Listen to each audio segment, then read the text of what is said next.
आप सभी को नमस्कार। A1IS के चैनल पे आपका स्वागत है। आपको बताया गया था कि जब भी मुझे समय मिलता रहेगा आपके मेंस के लिए कुछ ज़रूरी टॉपिक मैं लाता रहूँगा। तो आज का जो टॉपिक है बेसिकली वो 2 पार्ट में आपको आपके पास जाएगा। आज थोड़ा-सा रिकॉर्ड करके कर दे रहा हूँ, इसके बाद दूसरा पार्ट जाएगा। ये टॉपिक है क्या? भारत के मिनरल बेल्ट के बारे में बताना है। ये तो आपका पहला पार्ट है जो आज आपके पास जा रहा है। भारत के मिनरल बेल्ट के बारे में बताना है। मिनरल बेल्ट के बारे में बताने के बाद फिर दूसरा पार्ट आज नहीं हो पाएगा, जो थोड़ा सा डिटेल है, आपके मेंस के एग्जाम में आ भी चुका है। दूसरा पार्ट जो होगा वो इसी मिनरल बेल्ट में बिहार की बात होगी। बिहार के मिनरल रिसोर्स या नेचुरल रिसोर्स,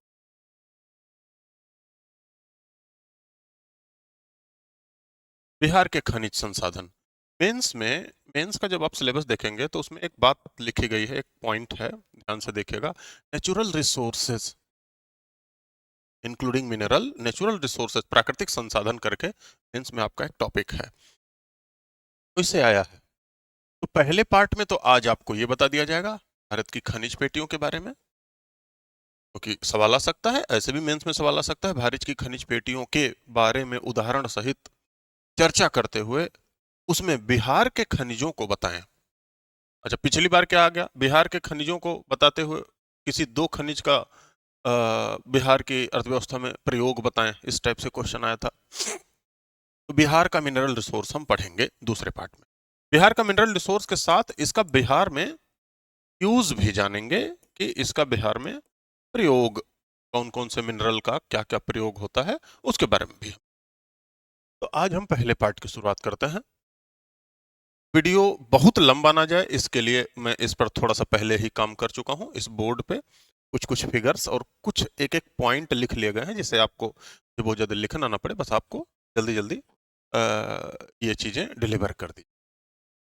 बेसिकली ये टॉपिक कोई बहुत ज़्यादा समझने वाला नहीं है, फैक्चुअल टॉपिक है, बस इधर से उधर डिलीवर आपको किया जा रहा है, बस एक सिस्टमेटिक ढंग से मैं आपको यहाँ बता दे रहा हूँ।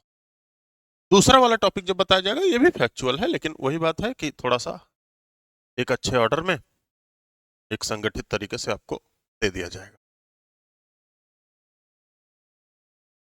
तो बिहार के मिनरल बेल्ट, बिहार में सबसे इंपॉर्टेंट मिनरल बेल्ट जो है, ये देखो, ये प्रायद्वीप है।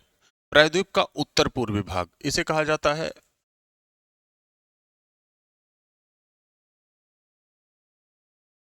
North east peninsula mineral belt. इसे मिनरल हार्टलैंड ऑफ इंडिया कहा जाता है। मिनरल हार्टलैंड, हृदय स्थल, हृदय स्थल कहा जाता है। इसे मिनरल हार्टलैंड ऑफ इंडिया कहा जाता है।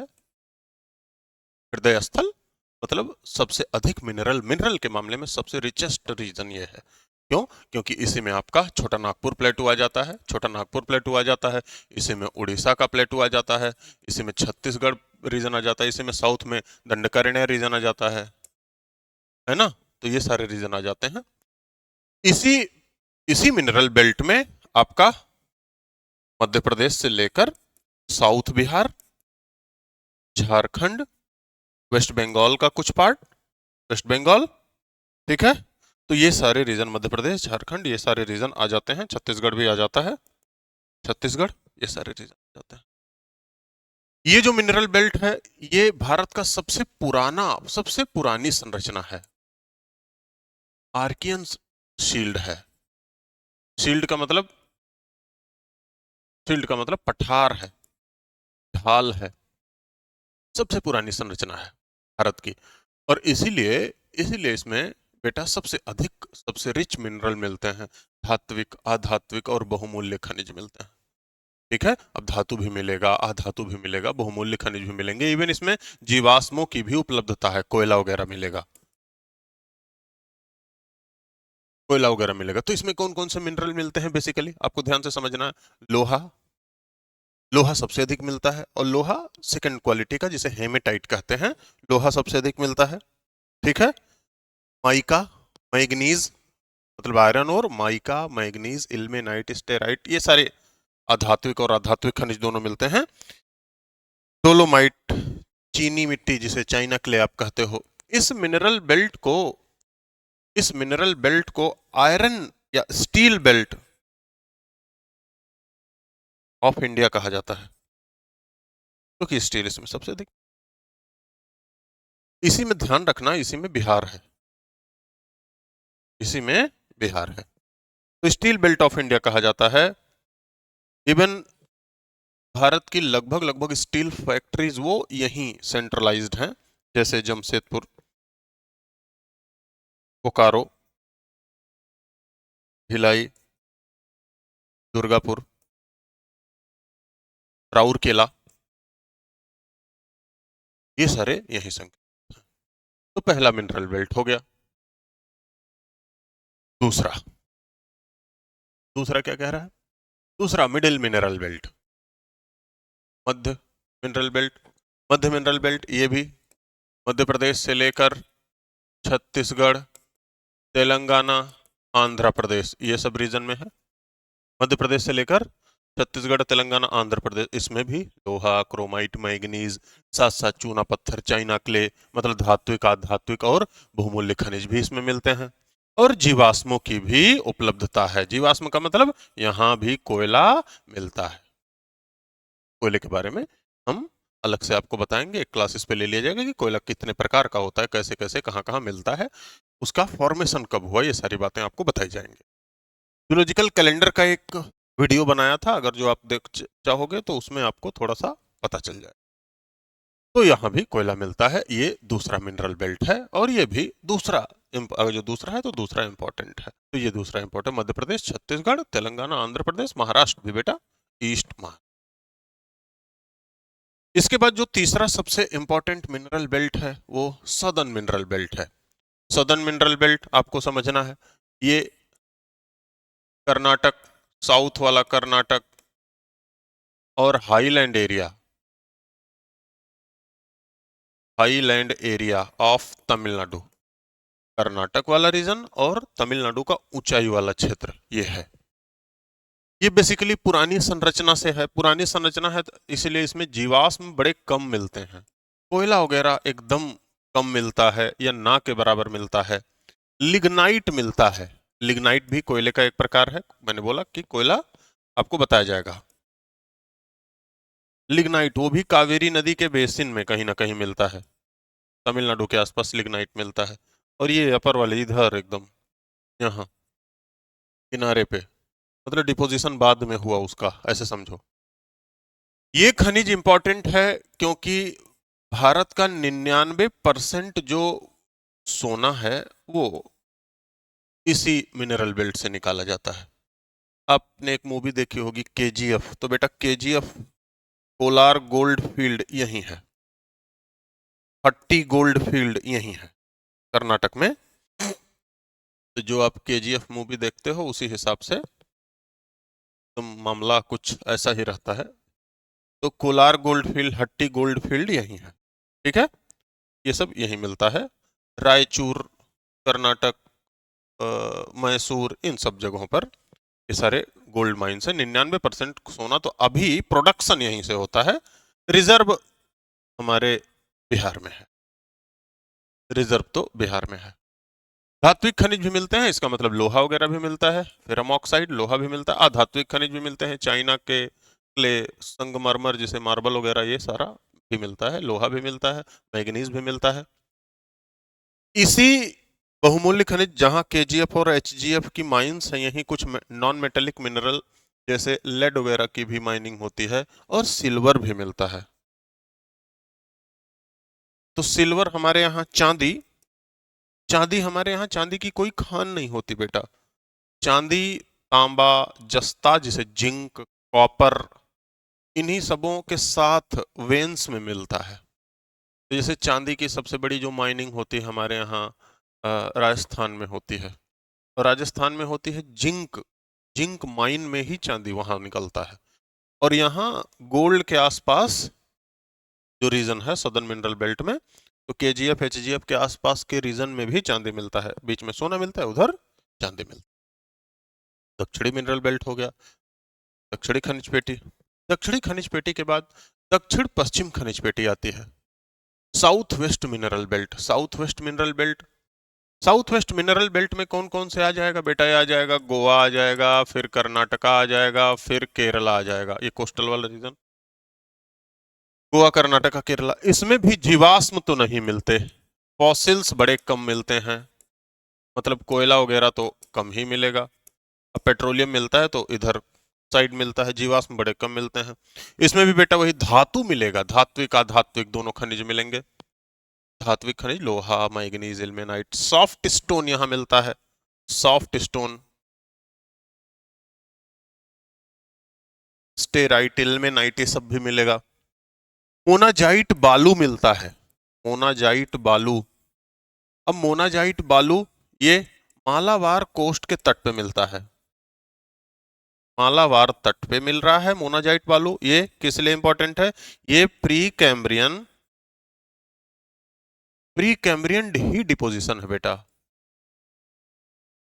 मतलब जब पृथ्वी पर जीव जंतुओं का विकास नहीं हुआ था उसी समय से ये डिपॉजिट हो रहा है, और इस मोनाजाइट बालू से थोरियम मिलता है। हमारे यहाँ थोरियम संयंत्र लगाए जा रहे हैं बिजली उत्पादन के लिए, जैसे यूरेनियम होता है वैसे थोरियम होता है, लेकिन बस इतना रेडियो एक्टिव नहीं होता, यूरेनियम की तरह ये नुकसान नहीं कर सकता, इतना भयानक टाइप का रेडियो एक्टिव नहीं होता। चौथा, फिर पांचवा, उत्तर पश्चिम north west mineral belt. North west mineral belt इसलिए जरूरी है क्योंकि ये कहीं ना कहीं धारवाड़ स्ट्रक्चर और आर्कियन स्ट्रक्चर में है, सबसे पुराने स्ट्रक्चर में है। तो ये कहाँ कहाँ है? ये बेटा मिलेगा महाराष्ट्र में, ये बेटा मिलेगा गुजरात में, ये बेटा मिलेगा राजस्थान में, और राजस्थान में स्पेशली अरावली रीजन में। इन जगहों पर तो ये मिल रहा है, सब सब दिख रहा है। इसमें क्या मिलेगा? इसमें खनिज में, इसमें आपको पहले अलौह खनिज ज्यादा हैं, इसका मतलब फेरस मिनरल या तो नहीं है या तो कम है। तो इसमें uranium, mica, steatite, crude oil, natural gas, ये सब मिलते हैं चुटपुट बेल्ट में। अरावली इसके लिए जाना जाता है, अरावली इतना पुराना है कि जब वो बना बेटा तब जीव जंतु पृथ्वी पर नहीं थे, इसलिए उसमें फॉसिल्स नहीं मिलते। कहने का मतलब अलौह खनिज ज्यादा हैं, लौह खनिज कम है, और साथ साथ जीवाश्म भी अरावली रीजन में नहीं है। जीवाश्म अरावली रीजन में स्पेशली, उसके आसपास तो ये सब जीवाश्म है ही, खनिज तेल कहीं ना कहीं। ये तो अरावली रीजन में स्पेशली जीवाश्म की उपस्थिति है।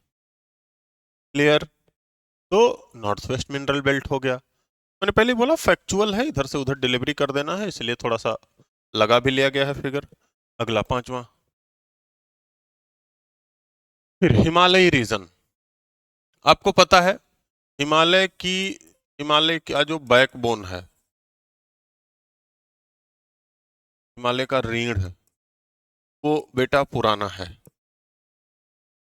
हिमालय का की संरचना, हिमालयन स्ट्रक्चर, वो नया है। नया का मतलब टर्शियरी है, ये पुराना का मतलब ये आजोइक संरचना है, मतलब जीव जंतुओं के पहले की संरचना, रीढ़ हिमालय का अंदर वाला पार्ट, इसका मतलब आर्कियन धारवाड़ स्ट्रक्चर है।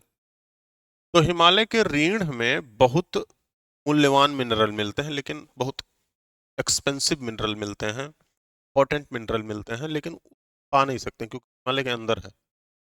हिमालय के ऊपरी भाग में और सब हिमालयन रीजन में नई संरचना, टर्शियरी स्ट्रक्चर होने के नाते इसमें नई चीजें मिलती हैं। जैसे जैसे सब हिमालयन रीजन में करेवा वगैरह के आसपास, कश्मीर के आसपास बेटा कोयला भी मिलता है।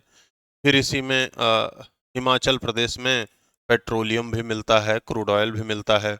ऐसे देखोगे दार्जिलिंग वगैरह वाले रीजन में, मतलब वेस्ट बंगाल के दार्जिलिंग वाले रीजन में, फिर ऐसे मेघालय वाले रीजन में, फिर ऐसे ब्रह्मपुत्र वैली, इसका मतलब असम अरुणाचल वाले, इन रीजनों में कोयला, इन रीजनों में पेट्रोलियम, ये सारे मिनरल मिलते हैं। इसका जो बैकबोन रीजन है, इसका जो डिपोजिशन मिलता है कहीं ना कहीं उत्तराखंड में, आपको देखा मैग्नेटाइट मिलता है, टाइट मिलता है लोहा, मैग्नेटाइट लोहा, लोहा मिलता है। अभी आपने देखा होगा रियासी डिस्ट्रिक्ट है, रियासी डिस्ट्रिक्ट, रियासी, रियासी डिस्ट्रिक्ट में, जम्मू कश्मीर के रियासी डिस्ट्रिक्ट में अभी आपने देखा लिथियम का, हालांकि अभी खुदाई नहीं शुरू हुई है लेकिन लिथियम के भंडार हैं। रियासी डिस्ट्रिक्ट में ही एंथ्रासाइट कोयला मिलता है, एंथ्रासाइट, एंथ्रासाइट कोयला मिलता है। और एंथ्रासाइट कोयला आज का नहीं बना बेटा, आज से लगभग 250 मिलियन वर्ष पहले का है। और अरावली 50 मिलियन का, सॉरी हिमालय 50 मिलियन वर्ष का है। इसका मतलब हिमालय के रीढ़ में ये सारी संरचना मिलती है। तो हिमालय में कोई ऐसे, जैसे छोटा नागपुर प्लेटू में एकदम पूरा बेल्ट मिल रहा था, सैकड़ों वर्ग किलोमीटर, सैकड़ों स्क्वायर किलोमीटर का पूरा मिनरल, ऐसा हिमालय में नहीं मिलता। छोटे छोटे छोटे छोटे बेल्ट मिलते हैं। इसलिए आप ये भी देखते होंगे कि मेघालय वगैरह में जब लोग फॉसिल्स फ्यूल, यहाँ फॉसिल्स भी मिलता है, कोयला, पेट्रोलियम, इन सबों की माइनिंग, रैट माइनिंग करते हैं, रैट माइनिंग करते हैं। कभी कभी वो बंकर गिर जाता है, कितने मजदूर नीचे के नीचे दबे रहते हैं। ये हमारे माइनिंग इंडस्ट्री की बड़ी बुराई है, खनन उद्योग की बुराई में से, कई बुराइयों में से एक है। इस पर भी हम बात करेंगे दूसरे पार्ट में, इस पर भी बात करेंगे कि लिखने के लिए आ जाए कि भारत में खनिज उद्योगों क्या क्या चुनौतियां हैं, what is challenges of mining industry in India. इस पर भी हम दो चार पॉइंट आपको करेंगे कि अगर जो इस पर भी लिखने के लिए आ जाए तो हम झिझक ना करें, इस पर भी थोड़ी बहुत बातें लिख दें।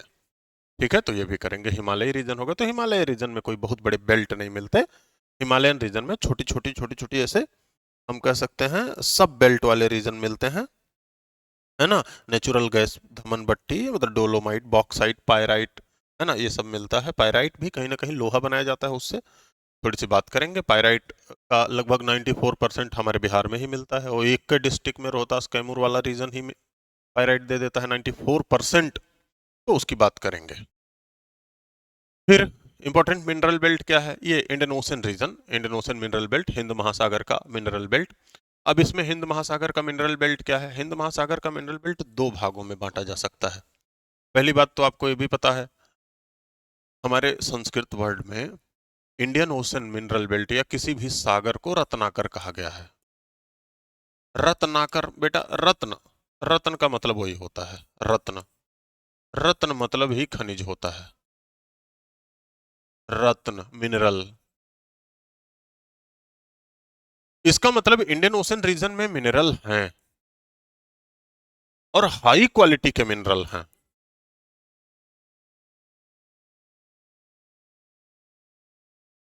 हाई क्वालिटी के मिनरल हैं, लेकिन हमारी समस्या क्या है, लेकिन ये मिनरल लगभग 4000 मीटर की गहराई पर हैं।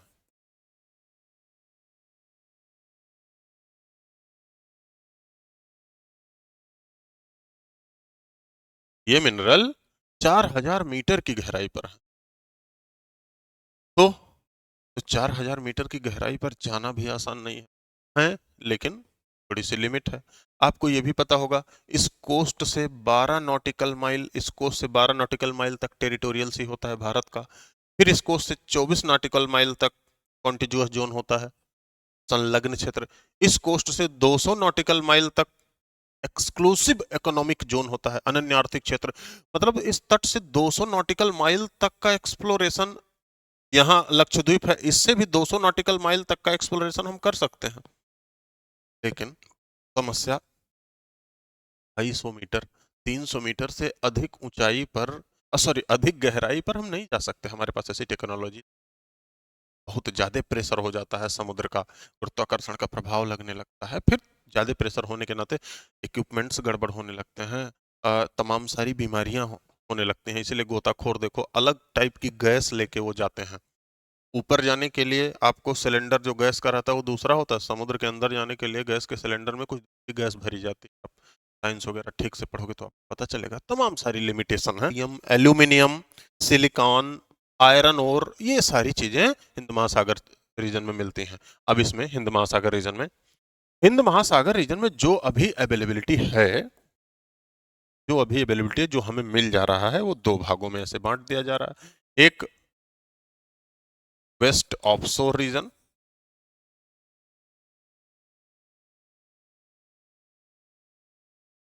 पश्चिमी अपतटीय क्षेत्र, पश्चिमी अपतट, एक पूर्वी अपतटीय क्षेत्र ईस्ट ऑफशोर रीजन,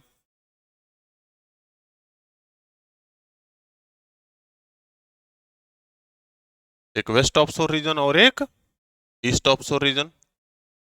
तरीके से दो भागों में बांट दिया गया। ये वेस्ट ऑफशोर रीजन जो अरबियन सी वाला रीजन है, ये बे ऑफ बंगाल वाले रीजन। क्या क्या मिल रहा है अभी जो हम यूज कर ले रहे हैं वेस्ट ऑफशोर रीजन में। वेस्ट ऑफशोर रीजन में ध्यान से समझना है, गुजरात, गुजरात से शुरू करेंगे। गुजरात में ही आपका अंकलेश्वर, मेहसाणा,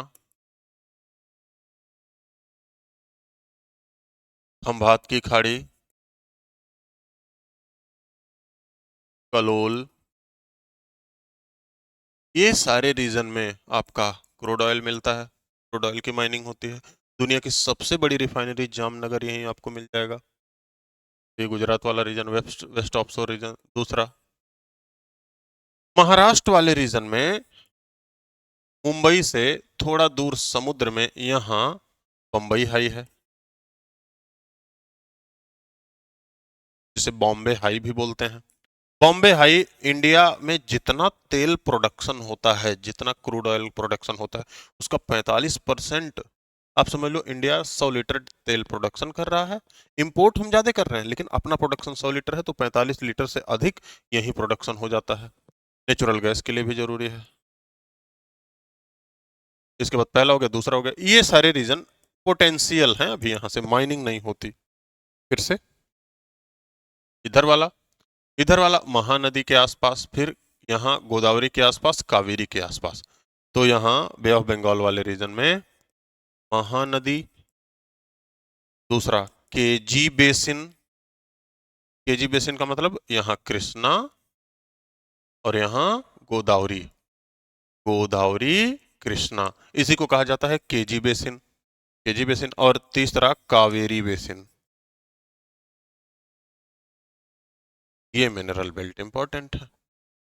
तो अगर जो आपसे आ जाए भारत के खनिज पेटियों तथा उनके प्रमुख खनिजों की विशेषता बताएं, चित्र सहित आप बता दोगे कि भारत में विभिन्न प्रकार की खनिज पेटियां हैं। और यहाँ से शुरू करना है, इंट्रोडक्शन आपको यहाँ से देना है कि भारत भारत में पुराने समय से लेकर आज नई संरचना, सारी नई पुराने समय से लेकर नई तक संरचना पाई जाती है, जिसमें आर्कियन से लेकर, आर्कियन संरचना से लेकर फिर हाड़वार, कुड़प्पा, विंध्यन और टर्शियरी क्वाटरनरी संरचना तक मिलता है।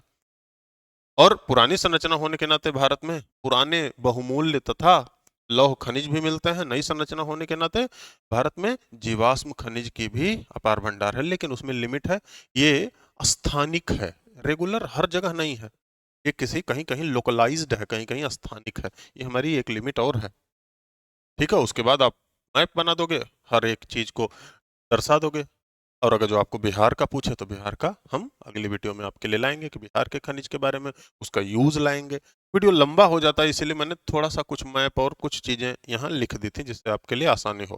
बेटा मैंने पहले ही कहा फैक्चुअल चीजें हैं, इसमें आप और चीजें इनहेंस कर सकते हो। मैं बस आपको एक रास्ता बता दे रहा हूँ कि भाई इस तरीके से आपको अगर जो ऐसी चीजें आ जाए तो लिख लेना है।